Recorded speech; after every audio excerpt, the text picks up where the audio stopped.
Durun, hemen geçmeyin. Bu videoda sağlığınızla ilgili hiçbir yerde duyamayacağınız bilgilere ulaşabilirsiniz.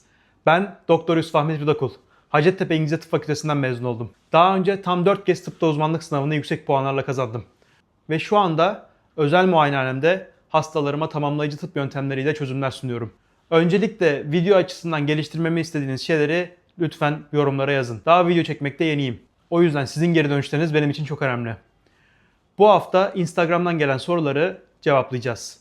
Ama tabii ki bu sorulara cevap verken birçok genel bilgi de vereceğim. Ve bu bilgileri daha önce hiçbir yerde duymadığınıza eminim. O yüzden de hemen başlayalım. Evet, ilk sorumuzla başlıyorum. 9 yaş, IgE değeri 2000. Alerji doktoru baktı. Bir şeye alerjisi çıkmadı. Yapısal dedi, takibi bıraktı. Kan değerleri normal çıkıyor. Paketli gıdalar IgE değerini yükseltir mi? Nedeni nedir bu yüksekliğin? Evet, takipçimize bu sorusu için teşekkür ediyorum. Öncelikle IgE nedir? Onu bir açıklayalım. IgE, vücudun normal bakteri ve virüslere karşı ürettiği antikorlardan çok farklı bir yapıda. IgE antikoru dokulardaki mast hücrelere bağlanıp onların granüllerini etrafa saçmasına sebep oluyor. Tabii bu biraz karmaşık gelebilir. Şimdi size onu açıklayacağım. Öncelikle bir adada olduğunuzu hayal edin. Bu kanalda sık sık bu şekilde ormanda olduğunuzu hayal edin, adada olduğunuzu hayal edin gibi benzetmeler kullanacağım. Çünkü aslında insan vücudu bunlar için üretilmiş. Yani bu zorlu koşullarda yaşamak için dizayn edilmiş bir insan vücudu var. Tabii biz bunu şehirde kullanıyoruz. Bunun bazı problemleri olacak. Bu problemleri beraber çözeceğiz. Evet, şimdi kendinizi bir adada hayal edin. Bu adadaki en büyük problemleriniz neler olurdu? Ben size söyleyeyim. En büyük problemleriniz gıda konusundaki problemleriniz olurdu. Bir de zehirli hayvan sokmaları, böceklerin sokmaları. Bu tür problemleriniz olurdu. Gıdalarla alınabilecek bazı zararlı içerikler sizi çok büyük sıkıntıya sokabilirdi. Bir diğer problem de zehirli hayvan ve böcek sokmaları. Bu durumlardan korunmak için vücudumuzun bir tepkisi var. Mast hücreler bu tepkiyi yönetiyor. Size mast hücrelerinin önemini şöyle anlatayım. Mast hücreleri kemik iliğinde beyaz kan hücreleri ve kırmızı kan hücrelerinden başka bir aileden geliyor. Yani insan vücudunun vazgeçilmezi diyebilirim. Birçok farklı immün hücresi olmadan insan yaşayabiliyor. Nötropenik hasta, immünoglobulin G'si az olan hasta vesaire birçok immün yetmezlik var ama mast hücre yetmezliği yaşamla bağdaşmıyor.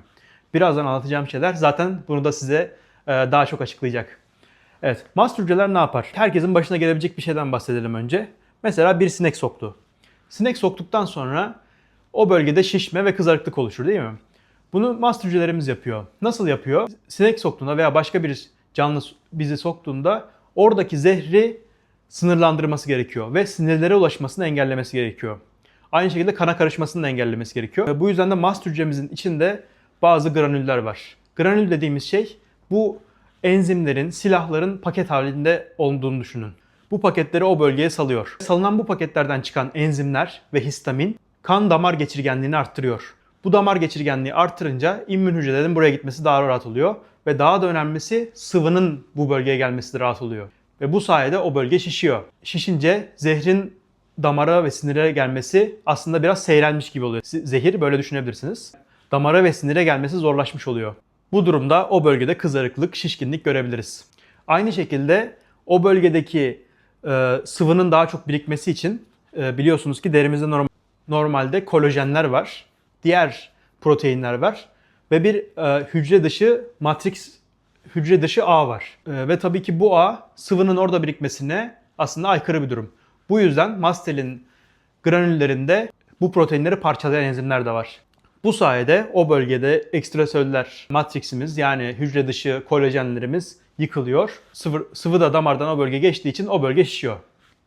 Bu sayede aslında böcek ısırıklarından ve zehirli hayvan ısırıklarından korunmuş oluyoruz. Bu sinirleri koruma konusunda da şu şekilde size açıklayabilirim. Bir hayvan doğada size neden saldırır? Neden sizi zehirlemek ister? Zehir nedir?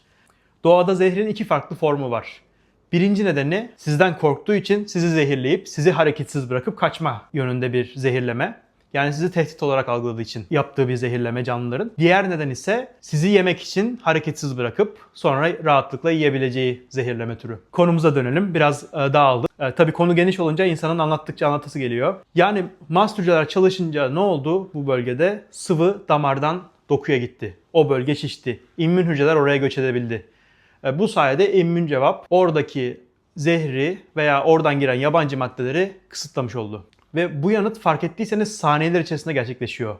Yani mast cell yanıtları çok hızlı. Gastrointestinal sistemde de aslında aynı mantıkla. Gene damardan sıvıyı çekiyor. Mast hücreler mide bağırsak sistemimizde. Peki bu sıvıyı çekerek ne yapmaya çalışıyor? Vücuda giren toksinleri, zararlı maddeleri ve asıl önemli olan parazitleri de bu şekilde ishal yoluyla atmaya çalışıyor. Aynı şekilde mast hücreler bağırsak hızını da arttırıyor ve bu sayede ishal dediğimiz durum oluşuyor aslında. Zehirli bir maddeye karşı olan immün yanıtla. Gene aynı şekilde amaç sinirlerimizi korumak. Evet, bu konuda IgE'nin rolü nedir peki? Yani IgE'nin rolü nedir? IgE daha önce karşılaştığı tehditleri immün sistemin başka bir hücresi olan B lenfosit hafızaya atıyor ve ona karşı antikorlar geliştiriyor.